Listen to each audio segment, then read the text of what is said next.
Sir Chandrababu Naidu sir మన గౌరవ ముఖ్యమంత్రి గారు అనుభవజ్ఞులు అయినటువంటి చంద్రబాబు నాయుడు సార్ గారికి మా నమస్కారాలండి. ఇంకా ముఖ్యంగా అధికారులకు అందరికీ మన నమస్కారాలండి.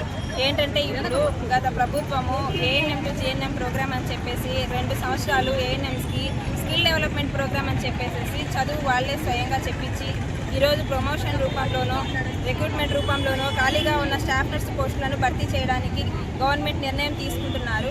ఇది మాకు చాలా నష్టం అని చెప్పేసి ఎన్నిసార్లు గత గవర్నమెంట్ని ప్రస్తుత గవర్నమెంట్ని దీన్ని కొనసాగించద్దని చెప్పేసి వందల రిప్రజెంటేషన్స్ ప్రతి అధికారికి ప్రతి రాజకీయ నాయకులకి రిప్రజెంటేషన్స్ ఇవ్వడం అయిపోయింది. ఈ రోజు అయితే మాత్రము మమ్మల్ని ఇలా రోడ్డు మీద చూడాలని చెప్పేసి అనుకునేదో ఏమో తెలియదు. మేము ప్రాణాలకు తెగించి అనేక ప్రాణాంతక వ్యాధుల మధ్యలో మేము సేవలు చేస్తూనే ఉన్నాము. కానీ ఏపీ ప్రభుత్వం యొక్క ఆర్థిక పరిస్థితి బాగలేదని చెప్పేసి అన్నీ కూడా మేము అర్థం చేసుకునే 14 సంవత్సరాల నుంచి నోటిఫికేషన్ లేకున్నా 17 సంవత్సరాల నుంచి రెగ్యులరైజేషన్లో పనిచేస్తున్నా కానీ మేము గవర్నమెంట్ని ఇంతవరకు మేము రోడ్లెక్కి ఎప్పుడు కూడా అడగలేదు, ఏ సమస్య పైన కూడా రాలేదు. కానీ ఈరోజు అయితే మాకు చాలా అన్యాయం జరిగిపోతుంది. ఎందుకంటే ఆల్రెడీ ఏఎన్ఎంస్ అనేవాళ్ళు రెగ్యులరైజేషన్గా ఉన్నారు, ₹1,00,000 జీతాలు తీసుకుంటున్నారు.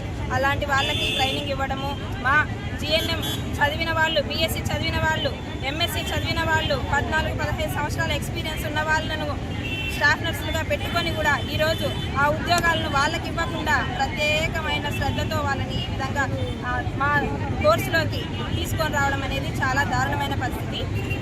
వాళ్ళకి ప్రమోషన్ ఛానల్స్ వేరే ఉన్నాయి, మాకు ప్రమోషన్ ఛానల్ ఒకటి ఉంటుంది, అది హెడ్ నర్స్ కోర్స్ మాత్రమే. కాబట్టి మాకైతే మాత్రము ఈ రెగ్యులరైజేషన్ వెంటనే జరగకపోతే ఒకే ఒక డిమాండ్, రెగ్యులరైజేషన్ ఆల్రెడీ ఇక్కడ పనిచేస్తున్న కాంట్రాక్ట్ స్టాఫ్ నర్సులు మొత్తం ఎంతమంది ఉన్నారో అంతమందిని రెగ్యులరైజేషన్ చేయకపోతే ఈ నిరసనలు ఇలాగనే కొనసాగుతాయి, లేదంటే మాత్రము ఇలాగనే కొనసాగుతాయి. మేము ఎంతకైనా వెళ్ళడానికి మేము కూడా రెడీగా ఉన్నాం సార్. ఎందుకంటే గౌరవనీయులైన చంద్రబాబు నాయుడు సార్ అధికారులందరినీ ఆదేశించారు.